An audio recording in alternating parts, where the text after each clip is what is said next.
भारत के उपराष्ट्रपति जगदीप धनखड़ साहब ने जब से इस्तीफा दिया है तब से भारत में चर्चाओं का माहौल गर्म है।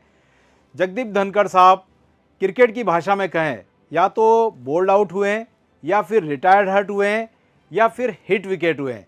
आज इस पूरे वीडियो में हम इसी बात का पूरा एनालिसिस करेंगे और लास्ट में हम देखेंगे कि भारतीय संविधान इस बारे में क्या क्या कहता है। चलिए शुरू करते हैं टॉपिक को। देखिए, कल से संसद का मानसून सत्र शुरू हुआ था और मानसून सत्र के शुभारंभ पर राज्यसभा में सारी गतिविधियां नॉर्मल तरीके से हो रही थी। सभापति के चेयर पर जगदीप धनखड़ साहब बैठे थे और राज्यसभा के जो नए नॉमिनेट मेंबर्स आए थे उनको शपथ दिलवा रहे थे और सारी प्रोसीजर नॉर्मल चल रही थी। बस एक चीज़ एबनॉर्मल थी कि मल्लिकार्जुन खड़गे साहब खड़े हुए थे और वो ऑपरेशन सिंदूर पर अपना बयान दे रहे थे और उसके अपोज में जेपी नड्डा साहब ने खड़े होकर इस पूरी प्रक्रिया को गलत बताया था। ये सारी प्रक्रिया चल रही थी और ये पहले भी चलती आई थी, इसलिए लोगों ने ज़्यादा ध्यान नहीं दिया। इसके बाद में भी सारी प्रक्रिया नॉर्मल चली और शाम आते आते कुछ ऐसा हो गया कि जगदीप धनखड़ साहब ने अपना इस्तीफा दे दिया। अब इस्तीफा दिया है तो उसके क्या कारण हो सकते हैं? तो अगर हम क्रिकेटिंग भाषा में समझें तो एक तो हम समझते हैं कि हिट विकेट। हिट विकेट का मतलब यह है कि जगदीप धनखड़ साहब ने कुछ ऐसा किया संसद में कि जिसके कारण अपनी पारी को वो बीच में ही छोड़ के उनको जाना पड़ा। जैसे कि मल्लिकार्जुन खड़गे वाला इंसिडेंट आप बोल सकते हो, या दूसरा इंसिडेंट ये था कि अभी आपने सुना होगा कि दिल्ली हाई कोर्ट के एक जज है ना, उनके खिलाफ इम्पीचमेंट का मामला अभी पेंडिंग चल रहा है ना, चर्चाएं चल रही है और उसको इन्होंने इम्पीचमेंट के लिए उस मामले को स्वीकार किया था। उस पर भी कुछ कंट्रोवर्सी थी। तो कुछ ऐसे मामले थे जिसके कारण हम मान सकते हैं कि या तो ये हिट विकेट हुए हैं। ठीक है। दूसरा ये है कि बात करें रिटायर्ड हर्ट की। अब रिटायर्ड हर्ट में अगर हम बात करें तो रिटायर्ड हर्ट में कोई भी बैट्समैन है तो वो या तो इंजरी के कारण बाहर हो जाता है कि मैं आगे गेम खेलना नहीं चाहता हूँ, या फिर अच्छा परफॉर्म नहीं कर रहे हैं तो फिर उसको जो डगआउट में लोग बैठे होते हैं टीम मैनेजमेंट वाले, वो बोलते थे कि चलो आ जाओ, दूसरे बैट्समैन को आप खेलने का मौका दो। अब अगर हम रिटायर्ड हर्ट की बात करें तो अभी पिछले कुछ दिनों में आरएसएस की तरफ से मोहन भागवत साहब ने एक बयान दिया था कि 75 ईयर जिनकी एज हो जाए उन्हें ऑटोमेटिक रिटायरमेंट ले लेना चाहिए। ठीक है। उनका अंदेशा किसी और तरफ था, लेकिन बात यह है कि कुछ लोग ये बोल रहे हैं कि शायद 75 के तहत इनको जगदीप धनखड़ साहब को रिटायरमेंट के लिए बाधित किया हो। लेकिन ये बात सही नहीं हो सकती। इसलिए नहीं हो सकती है क्योंकि 75 का क्राइटेरिया अगर लगाया जाए तो फिर तो सरकार के बहुत सारे मेंबर जो है रिटायर हो जाएंगे, है ना, और उसके कारण सरकार डिस्टर्ब हो जाएगी।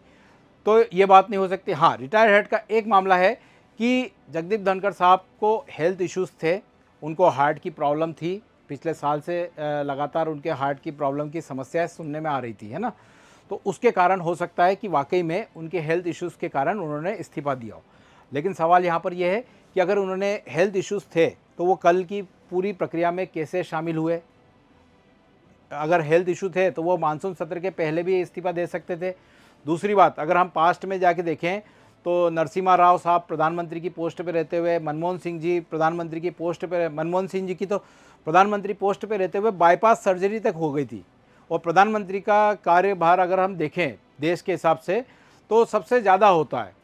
और संवैधानिक जो प्रमुख है राष्ट्रपति जी, उपराष्ट्रपति, इनका प्रधानमंत्री की तुलना में काफ़ी कम काम होता है, ज़्यादा लोड नहीं होता। और उपराष्ट्रपति जी की बात करें तो उनके लिए तो और कार्यभार कम हो जाता है राष्ट्रपति की भी तुलना में, क्योंकि उनको तो केवल राज्यसभा की का सभापति का काम देखना है और वो भी साल भर में 3 सत्र होते हैं, शीतकालीन, बजट सत्र और मानसून सत्र। वहाँ पर आपको जाकर अध्यक्षता करनी है। तो ऐसा लोड वाली बात नहीं थी। लेकिन फिर भी हम जगदीप धनखड़ साहब जी की बात को सही मानते हैं और उसके आधार पर हम ये मान सकते हैं कि हेल्थ इश्यूज़ के कारण फैमिली मेम्बर्स ने प्रेशर दिया हो और उसके कारण उन्होंने विड्रॉ किया हो इस पोस्ट से। क्योंकि इनका अगर हम कार्यकाल देखें तो 2022 से शुरू था और 5 साल के लिए उपराष्ट्रपति जी चुने जाते हैं, तो 2027 तक इनको पोस्ट में रहना था। तो अभी भी 2 साल बाकी थे, लेकिन उसके पहले इन्होंने पोस्ट से रिटायरमेंट ले लिया। तो एक रिटायर हेड की बात है। बोल्ड आउट की अगर हम बात करें तो बोल्ड आउट यानी कि बॉलर बॉल डाले और उससे बैट्समैन आउट हो जाए। तो बॉलर अगर हम देखें तो विवाद लगातार उपराष्ट्रपति जी और विपक्ष के सांसदों के बीच में चलता था। और अगर आप पूरी प्रक्रिया को फॉलो करते होंगे तो लास्ट ईयर दिसंबर 2024 में विपक्षी सांसदों ने आखिरी ब्रह्मास्त्र चलाया था। और वो इसलिए चलाया था क्योंकि उनके सांसदों को संसद से निलंबित कर दिया गया था और उपराष्ट्रपति जी को पक्षपात करने का आरोप लगाते हुए वो राज्यसभा में इनके लिए एक महाभियोग प्रस्ताव ले आए थे। अभी तक हालांकि देश में किसी भी उपराष्ट्रपति के लिए महाभियोग प्रस्ताव नहीं या पद से हटाने के लिए कोई प्रस्ताव नहीं लाया गया था, ये पहली बार था। लेकिन उसमें भी टेक्निकल इश्यूज थे। अब मैंने इस पर एक वीडियो बनाया है तो आप देख सकते हो पुराने वीडियो में कि उपराष्ट्रपति जी के खिलाफ अविश्वास प्रस्ताव किन परिस्थितियों में लाया जाता है और किन कारणों से ये प्रस्ताव को खारिज कर दिया गया था। तो यहाँ पर प्रस्ताव खारिज हो गया था तो बोर्ड आउट वाला मामला तो विपक्ष के हाथ से निकल गया था। ठीक है, तो यहाँ पर रिटायर्ड हड वाला मामला ही ज़्यादा सच्चा लगता है, इनके स्वास्थ्य का मामला हो सकता है। ठीक है, हिट विकेट वाला भी एक मामला बनता है कि कुछ सरकार से टकराव के कारण भी ये इस्तीफा दे सकते हैं। ठीक है, तो ये तो एक बेसिक बातें थी जो हमने न्यूज़ की समझी। अब अगर हम भारतीय इतिहास पे देखें कि जब से हमारा संविधान लागू हुआ तब से लेकर कितने उपराष्ट्रपति थे जिन्होंने अपने पद पर रहते हुए इस्तीफा दिया था, यानी कि वो अपना पूरा कार्यकाल उन्होंने अपना कंप्लीट नहीं किया। तो उसमें सबसे पहला नाम आता है वीवी गिरी साहब का। 1969 में वीवी गिरी साहब ने इस्तीफा दिया था, लेकिन यहाँ पर इस्तीफा देने का कारण कुछ और था। उस समय जो राष्ट्रपति जी थे जाकिर हुसैन साहब, उनकी डेथ हो गई थी। और डेथ होने के कारण क्या है, जैसे हमारे संविधान में प्रावधान किया जाता है कि राष्ट्रपति की मृत्यु हो जाए या राष्ट्रपति पद त्याग कर दे तो उपराष्ट्रपति राष्ट्रपति का कार्यभार देखते हैं। क्लियर। लेकिन यहाँ पर यह था कि वीवी गिरी साहब निर्वाचित होकर राष्ट्रपति बनना चाहते थे। ठीक है, और इसी कारण से वीवी गिरी साहब ने राष्ट्रपति का चुनाव लड़ने के लिए इस्तीफा दिया था। तो वीवी गिरी साहब जी ने जो इस्तीफा दिया था वो कारण था राष्ट्रपति का चुनाव लड़ना, और उसके बाद में वो राष्ट्रपति भी निर्वाचित हुए। ठीक है, आर वेंकट रमन साहब की बात करें तो 1987 में इन्होंने भी इस्तीफा दिया था। इनका भी सेम रीज़न था वीवी गिरी साहब जैसा कि ये भी राष्ट्रपति का चुनाव लड़ना था इनको, और इसीलिए इन्होंने उपराष्ट्रपति के पद से इस्तीफा दिया था। तो ये दो कारण जो थे पहले इस्तीफे वाले वो चुनाव से संबंधित थे। जगदीप धनखड़ साहब की बात करें तो यहाँ पर चुनाव का कोई इशू नहीं था, राष्ट्रपति का भी चुनाव आगे है, पेंडिंग है, यानी कि लंबा टाइम है, और आपके उपराष्ट्रपति का इनका कार्यकाल भी बचा हुआ था। तो यहाँ पर तो चुनाव वाला कोई मैटर नहीं था। और इन्होंने जो इस्तीफा दिया है वो स्वास्थ्य कारणों को मद्देनज़र इन्होंने इस्तीफा दिया है। और इस तरह से ये भारत का पहला मामला है कि जिसमें स्वास्थ्य कारणों से किसी उपराष्ट्रपति ने टाइम पूरा होने के पहले ही इस्तीफा दे दिया है। क्लियर। अब जगदीप धनखड़ साहब का थोड़ा एनालिसिस करें। जगदीप धनखड़ साहब जब 2022 में भारत के उपराष्ट्रपति बने थे तो उपराष्ट्रपति बनने के पहले 2019 से लेकर 2022 तक ये वेस्ट बंगाल के, पश्चिम बंगाल के राज्यपाल थे। अब वेस्ट बंगाल के राज्यपाल थे, यानी कि इनका सामना किससे हो रहा था, सीएम की पोस्ट पे वहाँ पे थी टीएमसी की ममता बनर्जी। क्लियर। इसके भी अगर हम आगे जाएं तो इनका अगर हम संसदीय इतिहास देखें तो 90 और 91 के दरमियान चंद्रशेखर जी की सरकार थी। चंद्रशेखर जी की सरकार में ये संसदीय कार्य मंत्री थे। फिर राजस्थान की विधानसभा के लिए भी इन्होंने चुनाव लड़ा, उसमें भी जीते। और बेसिकली अगर हम जगदीप धनखड़ साहब की बात करें तो ये राजस्थान को बिलोंग करते थे, और राजस्थान को बिलोंग करने के साथ साथ ये सीनियर लॉयर भी थे, और जाट समुदाय के एक बड़े नेता के रूप में इनकी एक पहचान थी। अब अगर हम देखें तो सबसे पहले जब ये उपराष्ट्रपति नहीं बने थे तो अब भी यहाँ पर जब राज्यपाल का जब कार्यभार देख रहे थे वेस्ट बंगाल में, तब भी इनकी लगातार वहाँ की जो रूलिंग पार्टी थी टीएमसी और इनके बीच में विवाद लगातार चलता रहा था। क्लियर। तो वो राज्यपाल और मुख्यमंत्री के बीच विवाद होना कोई बड़ी बात नहीं है ना, वो लगातार हमारे यहाँ देश में हमेशा ही चलता रहता है। तो ये इनका ये विवाद चल रहा था। लेकिन अब उपराष्ट्रपति बन गए तो उपराष्ट्रपति बनने के बाद फिर अलग अलग तरीके से इनके विवाद सामने आने लग गए। सबसे पहला विवाद आया सामने कि इन्होंने न्यायपालिका पर एक तीखी टिप्पणी करी।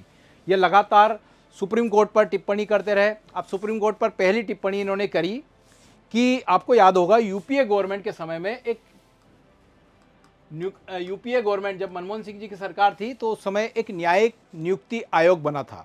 न्यायिक नियुक्ति आयोग सुप्रीम कोर्ट और हाई कोर्ट के जजों की नियुक्ति के संबंध में एक आयोग के गठन की बात करता था।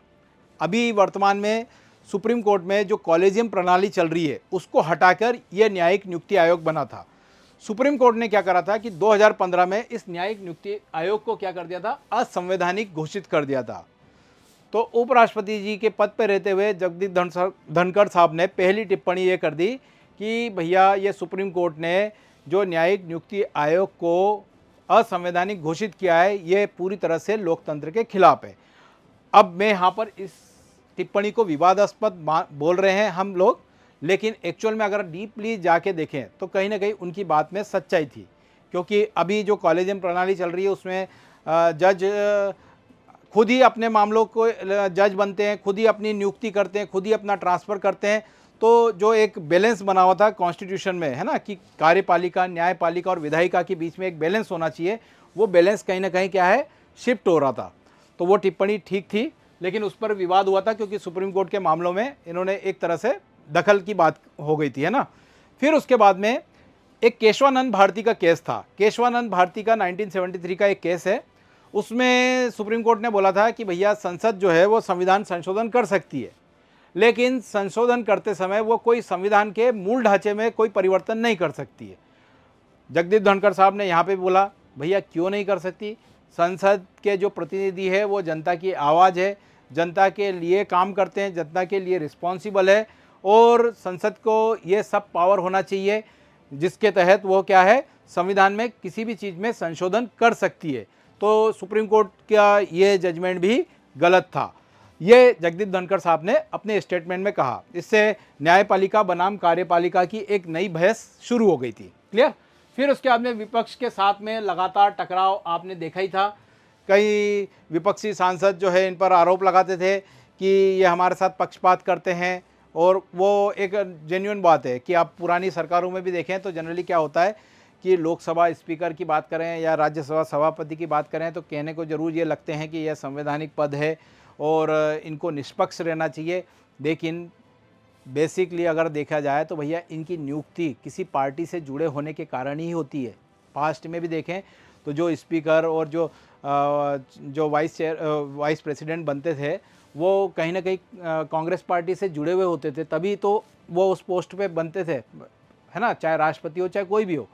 तो इसलिए ये एक नॉर्मल बात है जो पहले भी होती रही है और आगे भी होती रहेगी। क्लियर।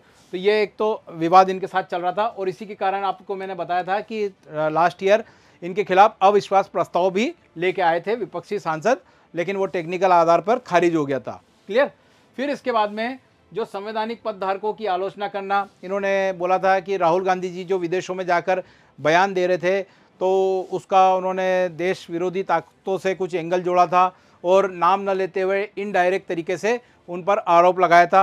और राहुल गांधी इस समय अगर हम बात करें तो विपक्ष के नेता है, एक संवैधानिक पोस्ट है वो भी, तो इस तरह का एक तरह का नई बहस को शुरू कर दिया, क्योंकि उपराष्ट्रपति का पद और राष्ट्रपति का पद ये माना जाता है कि वो पार्टी पॉलिटिक्स के ऊपर रहता है, और उसको जो पॉलिटिशियन वाला जो काम है वो नहीं करना चाहिए, है ना। पॉलिटिशियन तो भले ही आपस में कितने भी एक दूसरे को कुछ भी बोल दें, है ना, तू मैं कर ले, और भले ही रात में साथ में जाके डिनर कर लें, चाय पी ले, है ना, वो उनके आपसी संबंध होते हैं, और उनका एक काम होता है कि वो उनमें भी देखेंगे तो उनमें भी कोई मनभेद नहीं होता है। आप देखोगे कांग्रेस बीजेपी वाले सब आपस में मिलते जुलते हैं, है ना। उनके बीच में जो डिस्प्यूट होता है वो मतभेद के कारण होता है कि उनकी अलग पॉलिसी है, इनकी अलग पॉलिसी है। ठीक है। तो यहाँ पर राष्ट्रपति और उपराष्ट्रपति या फिर राज्यपाल को नहीं बोलना चाहिए, ये बात गलत है। ठीक है। फिर जज को हटाने के नोटिस स्वीकार करना। अभी जो वर्मा साहब का मामला आया है, जिनके घर पे फायर ब्रिगेड बुलाई गई थी, और फायर ब्रिगेड बुलाने के कारण जो है वहाँ पर कुछ जले हुए नोट मिले थे। हालांकि जज साहब ये सोच रहे थे भैया कि फायर ब्रिगेड बुलाई क्यों थी, और बुलाई ली तो उसके कारण जो है वो उन पर करप्शन का और केस लग गया, और उसमें जो है महाभियोग का मामला सत्ता पक्ष और विपक्ष दोनों लाना चाह रहे हैं। अब यहाँ पर कुछ कंट्रोवर्सी थी कि जो महाभियोग वाला जो प्रस्ताव था उस पर केवल अभी विपक्ष के सांसदों के हस्ताक्षर थे, और उसको इन्होंने एक्सेप्ट कर लिया था। ठीक है। तो ये एक अलग घटना हुई थी जब से ये उपराष्ट्रपति बने थे, क्योंकि अभी तक सत्ता पक्ष का थोड़ा सा दबदबा था, वो नॉर्मल बात है, लेकिन अब पहली बार हुआ कि भैया विपक्षी सांसदों की डिमांड को यहाँ पर एक्सेप्ट कर लिया। तो ये हिट विकेट वाली बात होगी जो मैंने पहले बताया था। फिर इसके बाद में छोटे मोटे विवाद, जया बच्चन वाला विवाद, आपने देखा होगा जया बच्चन को इन्होंने जया अमिताभ बच्चन कहा था, तो जया बच्चन जी ने खड़े होकर बोला था भैया कि कोई महिला जो है पति के नाम से ही क्यों जानी जाए, तो उस पर भी बहस हुई थी और उस पर भी तीखी टिप्पणी हुई थी। और जया बच्चन जी कई मामलों में काफ़ी स्ट्रिक्ट भी हो जाती है, तो थोड़ा सा जो संवैधानिक हमारा प्रोटोकॉल होता है वो थोड़ा सा वहाँ पर डिस्टर्ब होता हुआ दिखा था। लेकिन ये एक फालतू का विवाद था जो कि सामने आया था। फिर इसके बाद में समाजवादी और धर्मनिरपेक्ष शब्द का अभी चल ही रहा है। जो 42nd अमेंडमेंट इंदिरा गांधी जी के समय में आया था, 42वां संविधान संशोधन, उसके तहत हमारे जो संविधान की प्रस्तावना थी उसमें कुछ शब्द जोड़े गए थे, समाजवादी, धर्मनिरपेक्ष और अखंडता वाला, है ना। तो उसमें ये पंथ निरपेक्षता और समाजवादी शब्द पर लेकर आज काफ़ी डिबेट हो रहा है कि प्रस्तावना में कैसे चेंज हो गया। प्रस्तावना भी तो मूल ढांचे के अंतर्गत ही आएगी। तो ये अब ये एक तो ये वाला समाजवादी और धर्मनिरपेक्ष वाला मामला, या फिर हम न्यायपालिका की ये न्यायिक नियुक्ति आयोग वाला मामला, है ना, इस पर विवाद जरूर हुआ। लेकिन मैं ऐसा मानता हूँ कि हमारा देश लोकतांत्रिक है, तो चाहे वो पक्ष से कोई क्वेश्चन आए चाहे विपक्ष से कोई क्वेश्चन आए, उस पर प्रॉपर डिबेट होना चाहिए कि क्योंकि डिबेट से ही तो लोकतंत्र की खूबसूरती यही तो होती है कि डिबेट से ही कुछ नई चीज़ निकल के आती है कि हाँ, हो सकता है कि हम इनके सोचने में कुछ गलती हो तो दूसरा सुधार कर दे, दूसरे में के सोचने में गलती है तो पहला सुधार कर दे, और संसद में यही प्रोसीजर होती है। क्लियर। फिर इसके बाद में ये एक अननेसेसरी विवाद था कि इन्होंने कुछ यूनिवर्सिटी, स्पेशली इन्होंने बोला नहीं था लेकिन इनका टारगेट जेएनयू या सेंट्रल यूनिवर्सिटी को टारगेट करते हुए बोला था कि भैया कुछ जो है यूनिवर्सिटी वो देश विरोधी ताकतों के अड्डे बने हुए हैं, जो कि उपराष्ट्रपति के पद पे रहते हुए इन्हें नहीं बोलना चाहिए था। और आपको पता होना चाहिए कि जेएनयू यूनिवर्सिटी, दिल्ली यूनिवर्सिटी, ये कुछ यूनिवर्सिटी है देश में जो हमारे देश के लिए एक तरह से गर्व की बात है। हाँ, कुछ चीज़ें गलत एक्टिविटी हो जाती है तो वो मैक्सिमम यूनिवर्सिटी में होती रहती है, ठीक है। तो उसके तहत आप पूरी यूनिवर्सिटी को आप टारगेट नहीं कर सकते हो। क्लियर। तो ये कुछ इनके विवाद थे जिसके कारण ये लगातार चर्चा में बने रहते हैं। इसके पहले जितने भी उपराष्ट्रपति आते थे वो साइलेंट मोड पर केवल राज्यसभा की कार्यवाही चलाते थे और चुपचाप चले आते थे, ठीक है। लेकिन ये इन्होंने केवल 3 साल का कार्यकाल किया था, लेकिन 3 साल के कार्यकाल में ही इन्होंने काफ़ी कंट्रोवर्सी करी जिसके कारण ये हमेशा चर्चा में बने रहे। अब आते हैं इनके बारे में, यानी जो घटनाक्रम हुआ है उसके बारे में भारतीय संविधान क्या कहता है। देखिए, भारतीय संविधान में पार्ट 5 आप देखते हो तो एक दो आर्टिकल सामने आते हैं, आर्टिकल 67 और आर्टिकल 68। सबसे पहले हम बात करते हैं 67 की। 67 ये बोलता है कि भैया उपराष्ट्रपति अगर कोई चुना जाएगा तो उसका कार्यकाल पदभार ग्रहण करने से 5 साल का रहेगा, लेकिन उसके पहले वो 2 चीज़ों से पद छोड़ सकता है। कैसे? एक तो खुद इस्तीफा दे दे। अब इस्तीफा किनको देगा? इनकी नियुक्ति कौन करता है, यानी कि इनसे ऊपर कौन है? राष्ट्रपति, ठीक है। तो ये राष्ट्रपति को अपना इस्तीफा देते हैं लिखित, और इस्तीफा देकर ये पद छोड़ सकते हैं। दूसरा तरीका यह है कि राज्यसभा में, चूंकि राज्यसभा के सभापति हैं, तो वहाँ पर अगर विपक्षी सांसदों को, जैसा कि 2024 में लगा था, वहाँ पर 50 मेंबरों के साथ में एक प्रस्ताव लेकर आए, उसका 14 दिन पहले नोटिस दें कि भैया जब हम प्रस्ताव लाने वाले हैं पद से हटाने के लिए, और राज्यसभा में उस प्रस्ताव को यानी कि मान लिया जाए, स्वीकार कर लिया जाए। फिर राज्यसभा का बहुमत से वो प्रस्ताव पारित होना चाहिए, और राज्यसभा में बहुमत से प्रस्ताव पारित हो जाए, फिर उसके बाद में उसको लोकसभा में स्वीकृति चाहिए। और जैसे ही लोकसभा और राज्यसभा से स्वीकृति मिल जाती है, वैसे ही उपराष्ट्रपति जी अपने पद से हट जाते हैं। ये बिल्कुल वैसी वाली सिचुएशन है जो मैंने आपको शुरू में बताया था, बोल्ड आउट वाली। क्लियर। और बोल्ड आउट अभी नहीं हुए क्योंकि ये विपक्षी सांसदों के पास पिछली बार मौका था, लेकिन उन्होंने वहाँ पर कुछ मिस्टेक करी थी। क्लियर। तो यहाँ पर आर्टिकल 67 के तहत देखें तो एक तो खुद इस्तीफा दे दें, या फिर इनके खिलाफ प्रस्ताव लाया जाए। जैसा राष्ट्रपति को हटाने के लिए होता है, राष्ट्रपति को हटाने की प्रोसीजर अलग होती है, इनकी अलग होती है, ठीक है। अब अगर हम इलेक्शन की बात करें इनके उपराष्ट्रपति के, तो थोड़ा सा डिफरेंट होता है। देखिए, राष्ट्रपति जी का जब इलेक्शन होता है वो उसमें लोकसभा, राज्यसभा और विधानसभा के निर्वाचित सदस्य इन्वॉल्व होते हैं। उपराष्ट्रपति की बात करें तो उपराष्ट्रपति के इलेक्शन के बारे में आर्टिकल 68 कहता है कि इनका जो इलेक्शन है, इनका इलेक्शन लोकसभा और राज्यसभा के सदस्यों के द्वारा होता है। उपराष्ट्रपति के चुनाव में विधानसभाएं इन्वॉल्व नहीं होती है। और आर्टिकल 68 के तहत अगर हम बात करें तो इसमें कहा गया है कि उपराष्ट्रपति का पद अगर किसी कारण से खाली हो जाता है तो यथाशीघ्र चुनाव करवा लेना चाहिए। अब यथाशीघ्र का मतलब यानी कि जल्दी से जल्दी चुनाव हो जाना चाहिए, लेकिन उसमें टाइम पीरियड नहीं बताया गया है। तो इसलिए यहाँ पर अब कब ये चुनाव होता है इस पर अभी कोई हम कुछ कंक्लूजन में नहीं कह सकते, लेकिन जल्दी ही होगा कि चुनाव आयोग अपना नोटिफिकेशन निकालेगा और चुनाव आयोग राष्ट्रपति और उपराष्ट्रपति दोनों के चुनाव के लिए जिम्मेदार होता है। तो उपराष्ट्रपति का चुनाव की प्रक्रिया स्टार्ट होगी, नामांकन दाखिल होंगे और नामांकन दाखिल होने के बाद में उस पर एक वोटिंग होगी, ठीक है। लेकिन अभी जब उपराष्ट्रपति का अभी चुनाव नहीं हो रहा है तो उपराष्ट्रपति का जो कार्यभार है वो कौन देखेंगे। मैंने आपको शुरू में बताया था उपराष्ट्रपति का कार्य केवल एक ही है, वो है राज्यसभा का सभापति बनना, है ना। और राज्यसभा के जब सभापति होते हैं तो वो चेयर पे बैठते हैं, लेकिन वो राज्यसभा या लोकसभा में से किसी के मेंबर नहीं होते हैं। क्लियर, ये भी बात पॉइंट लिख लेना कि उपराष्ट्रपति लोकसभा राज्यसभा में से किसी का मेंबर नहीं होते हैं, ठीक है। लेकिन उपराष्ट्रपति के पद पर कार्यभार देखते हुए वे राज्यसभा के सभापति के रूप में कार्य करते हैं। अब जगदीप धनखड़ साहब ने तो अपना इस्तीफा दे दिया, वो चले गए, लेकिन उनके जगह पर अब किसको उपराष्ट्रपति या राज्यसभा का सभापति बनाया जाएगा।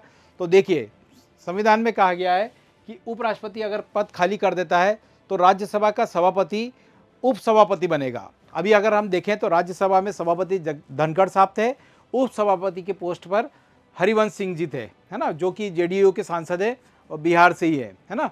वो अभी फिलहाल में उपसभापति का कार्यभार देखेंगे। अब यहाँ पर संवैधानिक एक चीज़ मैं बता देता हूँ। देखिए, जनरली क्या होता है कि अगर प्रेसिडेंट, है ना, हमारे यहाँ अगर कॉन्स्टिट्यूशनल पोस्ट देखें तो ये प्रेसिडेंट, ये वाइस प्रेसिडेंट और एक आते हैं सुप्रीम कोर्ट के चीफ जस्टिस, है ना। देखिए, जनरली क्या होता है, जब अगर प्रेसिडेंट अपनी पोस्ट खाली कर देते हैं तो पोस्ट यानी कि वो या तो काम करने में सक्षम नहीं है या किसी कारणवश या बाहर गए हुए हैं या फिर डेथ हो गई है ना, किसी भी कारणवश अगर प्रेसिडेंट की पोस्ट खाली है तो संविधान ये कहता है कि प्रेसिडेंट की पोस्ट जब तक नहीं भरी जाएगी तब तक वाइस प्रेसिडेंट प्रेसिडेंट की कुर्सी पर बैठ सकते हैं, है ना। इनका कार्यभार देखने का काम जो है कि जिम्मा किसका है, वाइस प्रेसिडेंट का है। लेकिन अगर वाइस प्रेसिडेंट भी एब्सेंट है तब उस कंडीशन में संविधान ये कहता है कि चीफ जस्टिस ऑफ इंडिया वो प्रेसिडेंट की कुर्सी पे बैठेंगे, है ना। जैसा कि मैंने आपको बात करी थी, जाकिर हुसैन साहब के समय प्रेसिडेंट थे जाकिर हुसैन साहब, उनकी डेथ हो गई थी। वीवी गिरी उपराष्ट्रपति थे, उन्होंने भी अपनी पोस्ट छोड़ दी और उस समय मोहम्मद हिदायतुल्लाह जो कि सुप्रीम कोर्ट के चीफ जस्टिस थे, उनको कार्यभार दिया गया था राष्ट्रपति का। क्लियर। तो ये था पूरा कंप्लीट एनालिसिस जिसमें हमने धनखड़ साहब के इस्तीफे की वजह जानी। इसके साथ ही साथ हमने हमारे टॉपिक से रिलेटेड जो इंडियन कॉन्स्टिट्यूशन इसके बारे में क्या कहता है उसके बारे में हमने चर्चा करी। अगर आपको ये वीडियो अच्छा लगा है तो प्लीज़ इसे लाइक करिए, अपने दोस्तों में शेयर करिए और इसी तरह के अन्य टॉपिक्स को देखने के लिए आप हमारे चैनल को सब्सक्राइब करिए। Thank you. एकमात्र एजुकेशनल प्लेटफॉर्म जो 100% रिफंड पॉलिसी के साथ अपने सारे कोर्सेज अवेलेबल कराता है। तो अपनी प्रेपरेशन को और भी बेहतर बनाने के लिए आज ही अथर्व एग्जाम वाइज के अन्य कोर्सेज परचेज करें। Thank you.